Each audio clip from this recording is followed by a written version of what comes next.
택배 왔어요, 택배. 사연 택배.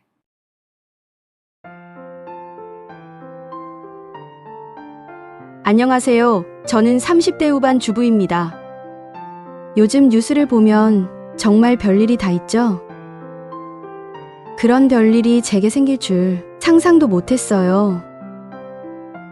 모든 일은 제가 결혼하고 시작됐습니다. 2년 전, 저는 남들보다 늦은 나이에 결혼을 했습니다. 친구의 소개로 늦게 짝을 만났지요. 사실 엄청나게 사랑해서 결혼했다기보다는 늦은 나이이고 서로 좋은 친구처럼 살 수 있을 거라는 생각에 결혼했습니다. 시댁 어르신들은 결혼하는 순간부터 제게 잘해주셨어요. 특히 시어머님이 저를 딸처럼 아껴주셨습니다. 요리도 아주 잘하셔서 제가 좋아하는 잡채를 늘 빼놓지 않고 해주셨죠.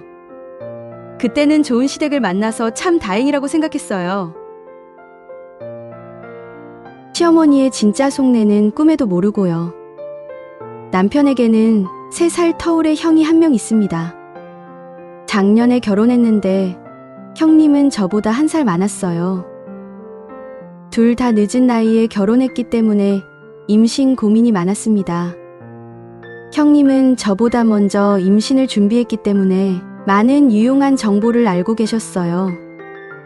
배란위를 정확히 계산해주는 앱을 추천해 주었고, 이를 통해 보다 체계적으로 임신 시도를 할 수 있었죠. 게다가 먹는 것도 중요하다면서 엽산과 비타민 D를 사주시기도 했습니다.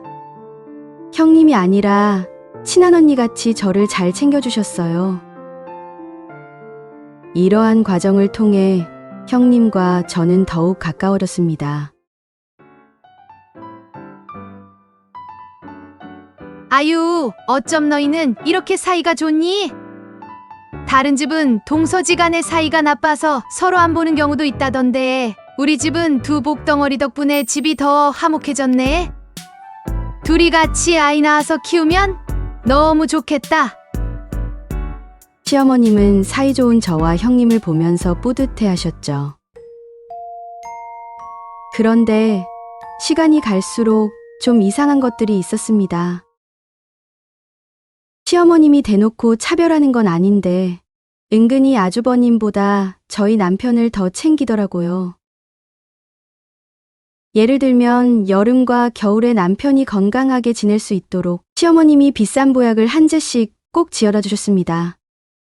한 번은 남편이 승진했을 때였을 거예요. 시어머님이 본인 일처럼 기뻐하면서 남편에게 고급 시계를 선물해 주셨어요.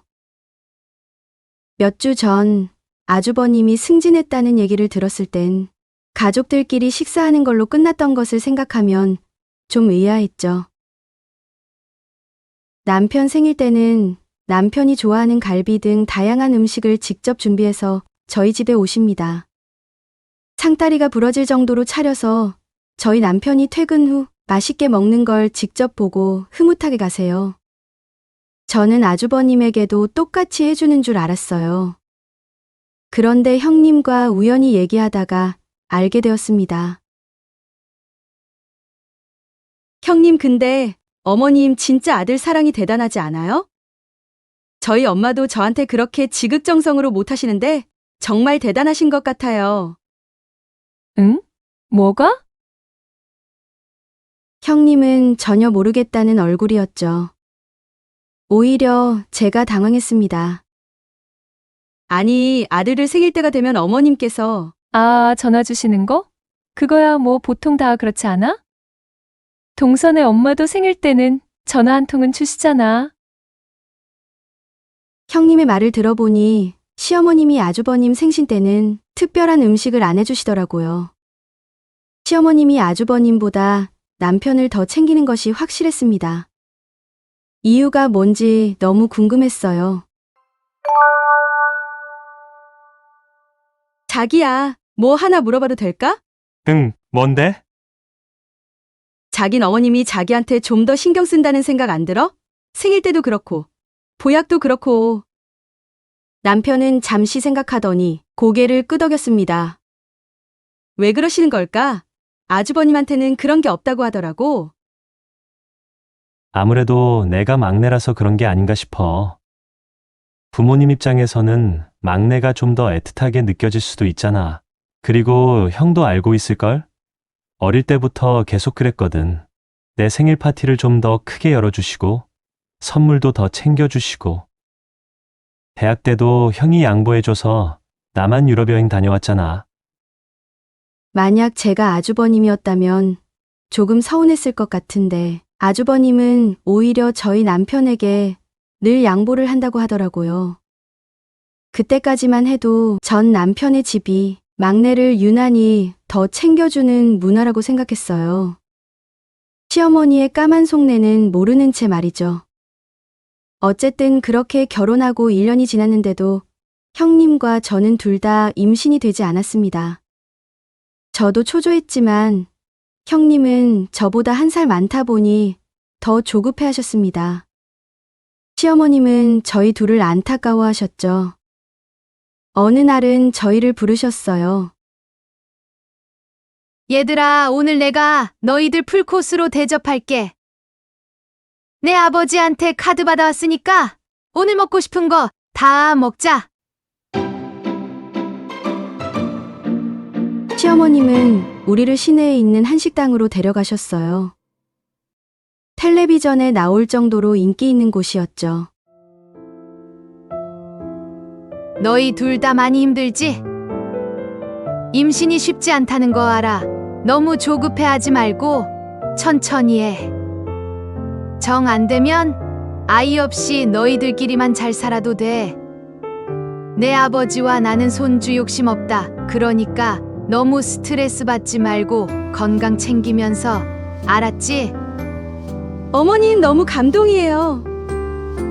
저랑 형님이 안 그래도 임신 때문에 요즘 스트레스가 많았거든요. 그쵸, 형님? 그니까 내 말이 어머님, 오늘 이런 자리 마련해 주셔서 감사합니다. 저희 둘 다 몸에 무리 되지 않는 선에서 열심히 노력해 볼게요. 시어머님의 진심 어린 말에 저와 형님은 많은 위로를 받았습니다.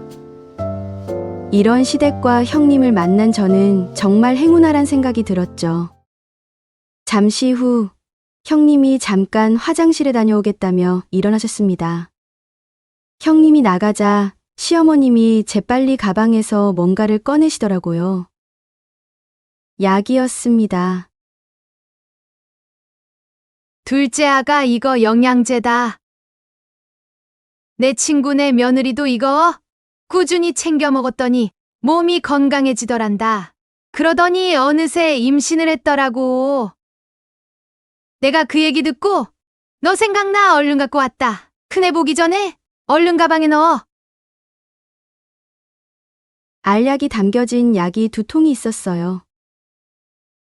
한 달에 24일은 이걸 먹고 나머지 7일은 이걸 먹어야 된다. 2개를 번갈아 복용해야 효과가 좋대. 저는 이 약을 왜 형님은 안 챙겨주시고 저만 챙겨주시는지 궁금했어요.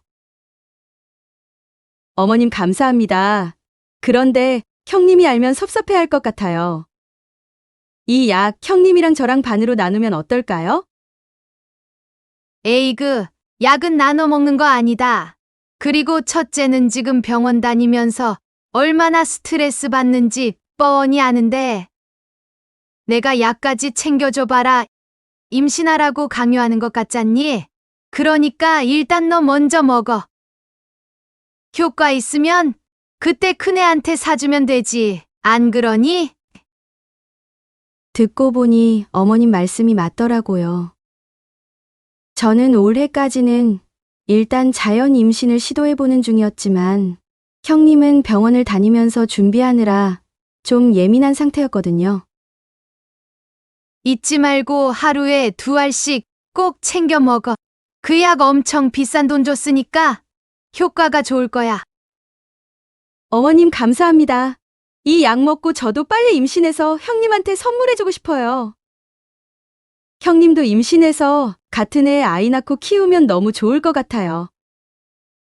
누가 아니래니? 우리 며느님 소원대로 되면 더할 나위 없지 뭐. 저는 두말 않고 가방에 약을 넣었습니다. 그리고 그날부터 매일 아침에 어머님 말씀대로 꼬박꼬박 챙겨 먹었어요. 몸이 더 좋아지는 건지 어쩐지는 모르겠지만 암튼 어머님이 주시는 약이니 좋은 거겠거니 하고 꾸준히 복용했습니다. 하지만 약을 다 먹을 동안 3개월이 지나도 임신이 안 되더라고요. 약이 다 떨어지기 무섭게 어머님으로부터 전화가 걸려왔습니다.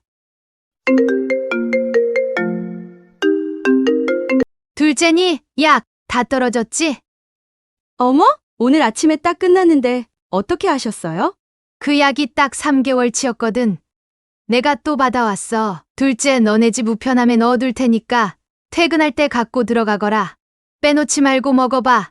내 친구네 집 며느리도 1년 꾸준히 장복했더니 애가 들어섰다더라. 저는 그때까지만 해도 어머님이 말은 안 그러시는데 손주를 꽤 기다렸나 보다라고 생각했어요. 그날 저녁 우편함을 열어보니 어머님께서 약통과 함께 상품권 10만 원짜리를 놓고 가셨더라고요. 마음 써주시는 게 고마웠습니다.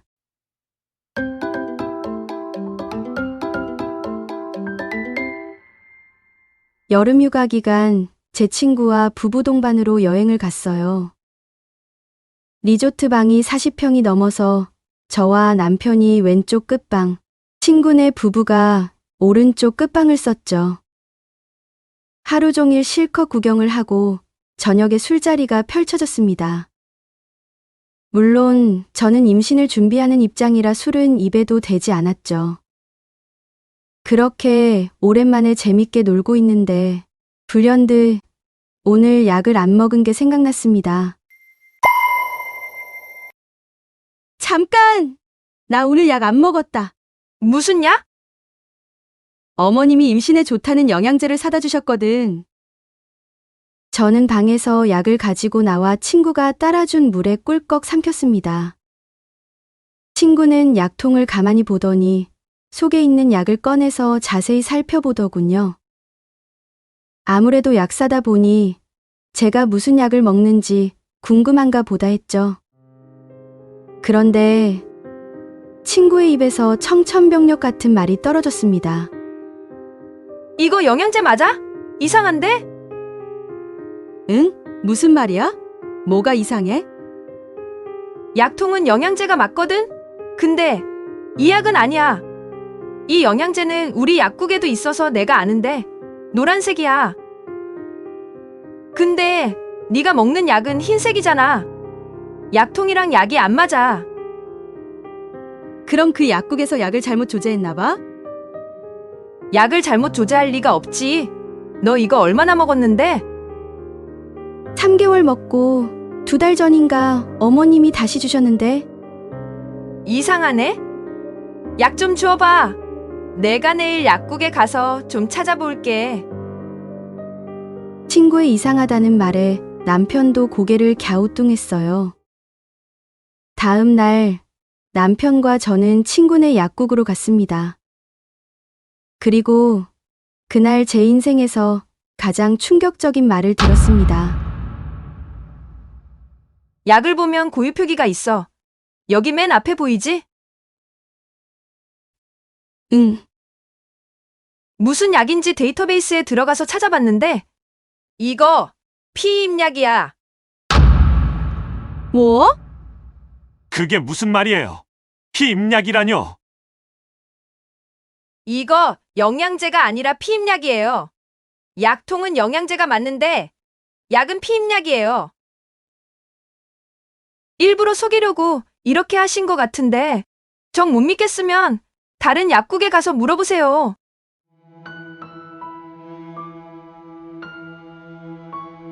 친구의 말에 따르면 2통 중 1통은 피임약이고 나머지 1통은 머리 아플 때 먹는 진통제라고 하더라고요. 24일은 피임약을 먹다가 나머지 7일은 진통제를 먹었으니 생리를 했던 겁니다. 그러니 제가 피임약인지 전혀 눈치를 못 챈 거죠. 저는 너무 놀라서 잠시 멍해졌습니다. 분명 시어머님께서 주신 영양제인데 피임약이라니 믿을 수 없었습니다. 진짜야? 너 알잖아. 우리 시어머님 얼마나 좋은 분인지. 그런 분이 왜 이런 짓을. 어떻게 이런 일이 있을 수 있을까요? 저뿐만 아니라 남편도 굉장히 놀랐습니다. 누구보다 저희를 잘 챙겨주던 분이니까요. 첫째 아들보다 둘째 아들을 더 챙겨주셨던 분인데, 누구보다 저희가 아이를 갖길 바라는 분인데, 대체 왜 저한테 영양제라고 속이고 피임약을 먹게 한 걸까요? 어머니의 속내가 궁금했습니다. 저와 남편은 그 길로 시어머님 댁으로 갔습니다. 마침 아버님도 계시더라고요. 전 가방에서 어머님께 받았던 약을 꺼냈어요. 어머님, 이 약 영양제 맞나요? 얘가 아닌 밤중에 홍두깨도 아니고. 나 오늘 몸이 좀 안 좋아. 그러니까 내일 얘기하자. 제 표정과 태도를 보고 어머님은 좀 당황한 눈치였습니다. 제가 이 약이 뭔지 알고 왔다는 걸 눈치챈 것 같았죠. 엄마 이 약 영양제가 아니라 피임약이라는데 우리 임신하려고 노력하는 거 알면서 왜 이 사람한테 피임약을 준 거야? 남편의 말에 아버님이 깜짝 놀라셨습니다. 뭐? 피임약? 이게 무슨 말이야? 그러게요. 저도 무슨 말인지. 니들 왜 그래? 그거 영양제 맞아? 내 친구 며느리가 그거 먹고 임신했다고 해서 내가 멀리서 지어왔구만. 어머님, 제 친구가 약사인데 다 확인하고 왔어요. 왜 저한테 영양제라고 속이고 피임약을 주신 거예요? 어머님이 아무 말도 못하자 아버님이 역정을 크게 내셨습니다. 당신 이거 진짜야?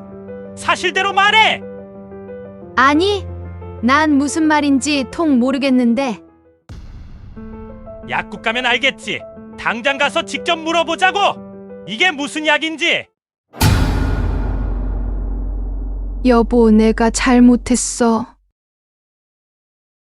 아버님께서 약통을 들고 나갈 기미가 보이자 그때서야 어머님이 아버님을 붙잡더니 싹싹 빌기 시작했습니다. 뭐? 미안해. 내가 잘못했어. 어머님 대체 왜 그러신 거예요? 저 진짜 어머님 좋아하고 따랐는데 대체 왜? 시어머니는 그저 잘못했다는 말만 반복할 뿐 왜 그러셨는지 이유를 말할 기미가 안 보였습니다. 그런 시어머니를 보면서 시아버지가 무섭게 화를 내셨습니다. 당신 솔직히 말해봐. 이거 일부러 그런 거지? 당신 아들이 애 낳기 전에 내 아들이 먼저 애 낳을까봐. 그래서 그런 거지? 그게 무슨... 남편은 큰 충격을 받았습니다. 지금까지 친어머니로 알고 있던 분이 사실은 새어머니였던 겁니다. 시아버님과 시어머님 두 분 다 일찍 배우자와 사별을 하시고 재혼을 하셨대요. 아주버님이 3살, 저희 남편이 2살 때 재혼을 해서 전혀 몰랐던 거죠.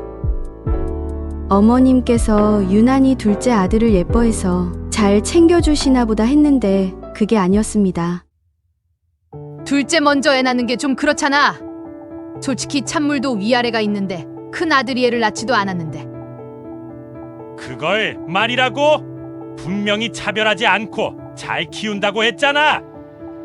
내가 언제 차별했어? 챙겨줘도 둘째를 더 챙겨줬어. 당신도 알잖아.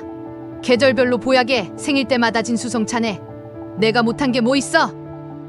그저 애 갖는 거 그거 좀 늦게 갖게 피임약 좀 줬기로서니 이렇게까지 화낼 일이야? 지금껏 시어머니가 제 남편에게 보여준 행동은 다 진심이 아니었어요. 시아버지 눈치가 보여서 오히려 차별한다는 인상을 줄까봐 일부러 더 잘해준 거였습니다. 생일 때나 승진했을 때 환절기에 보약을 챙겨주셨던 게 진심이 아니라 사실은 의도된 것이었다니. 그리고 자신의 아들이 먼저 애를 갖길 바라는 마음에 저한테 피임약을 먹였다는 사실까지 알고 난 후 남편은 배신감에 치를 떨었습니다. 이 사실을 몰랐다면 저희는 나주버님네가 임신하기 전까지 계속 피임약을 먹을 뻔한 거죠. 인두껍을 쓰고 어떻게 그럴 수 있는지 너무나 화가 났습니다. 저와 남편은 그 이후로 시댁에 발걸음조차 하지 않았어요. 몇 번이나 시어머님이 전화를 하고 찾아오셨지만 만나주지 않았습니다. 한참 후에 아버님께서 저와 남편을 호출하셨어요. 나가보니 아주버님, 형님, 시어머님까지 모두 모여 있었습니다. 그네한테도 내가 얘기를 했으니까 이제는 다들 알고 있을 거다. 우리가 재혼해서 각각 한 명씩 데리고 왔고 지금까지 키웠다. 이제는 니들 다 앞가림하고 사니까 우리는 고향으로 내려갈까 싶다. 아버지, 그래서 이참에 유산을 한번 정리하려고 한다. 이 집을 팔면 우리 노후 자금으로 쓸 거 빼놓고 5억 정도 나오는데 똑같이 나눠서 2억 5천씩 상속해주마. 당신도 동의하는 거지? 마지막으로 묻는 거니까 솔직하게 얘기해. 괜찮다고 했잖아. 귀촌하겠다는 시아버님을 남편과 아주버님이 말렸지만 결심을 굳히셨는지 꿈쩍도 안 하셨습니다. 그러고 나서 아버님께서 양복 안주머니에서 또 다른 통장을 꺼내셨습니다. 그리고 저희 남편을 보고 말씀을 건넸습니다. 그리고 이건 죽은 네 엄마 보험금이다. 이 돈은 너 크면 사실대로 말하고 주려고 했는데 이렇게 됐구나. 받아. 통장을 받아본 후 저희는 깜짝 놀랐습니다. 생각보다 큰 돈이 들어 있었거든요. 제가 놀라서 아버님을 쳐다보자 그걸 어머님께서 보셨는지 갑자기 눈을 부라리셨어요. 그러더니 제 손에 든 통장을 뺏어서 보시고 눈이 동그래지셨습니다. 일십백 천만 십만. 3억! 당신 3억이라고는 말 안 했잖아요. 둘째한테 어차피 줄 돈 3억이 있었으면 우리 재산을 똑같이 나눠줄 게 아니라 큰애한테 좀 더 줘야 되는 거 아니에요? 둘째는 3억이나 있는데 정말 너무하네요. 이 돈은 내 돈이 아니잖아. 그래도 그렇지. 둘째야, 너 양심 있으면 네 형한테 1억은 더 줘야 하지 않겠니? 내가 니들 차별하지 않고 똑같이 키웠어. 그 결과가 이거야? 이거냐고? 어머님은 말씀을 하시면서 점점 화가 나셨는지 언성이 높아지셨습니다. 남편에게 돈을 내놓으라며 다그쳤어요. 너무 황당했습니다. 이게 어머님의 본색이셨던 걸까요? 남편은 그래도 길러준 정이 있기에 시어머님에게 일말의 희망을 가지고 있었는데 시어머님에게는 그저 데리고 온 아들 그 이상도 그 이하도 아니었던 겁니다. 남편의 상처받은 얼굴을 보니 제가 화가 나더라고요. 어머님 해도 해도 정말 너무하시네요. 어쩜 이러실 수가 있어요. 그날 이후로 잠도 못 자요. 어머님과도 곧 화해하려고 시기만 보던 사람인데 어쩜 이렇게까지 가슴에 대못을 박으실 수 있어요. 아무리 그래도 어머님이 키운 아들이잖아요. 기른 정도 있는데 둘째 아들 마음도 조금은 생각해 주셔야죠. 어머머 얘 좀 봐. 내가 둘째 생각 안 한 게 뭐 있다고 이래? 때 되면 보약 챙겨줘. 생일상 차려줘. 이 정도면 충분하지. 그리고 돈 앞에서는 솔직하게 해야지. 뒷말하는 것보다는 낫잖아. 둘째, 너도 형이 잘 살아야 너도 잘 사는 거야. 세상 너 혼자 사는 거 아니다. 형이 잘 되고 그 다음에 동생이 있는 거야?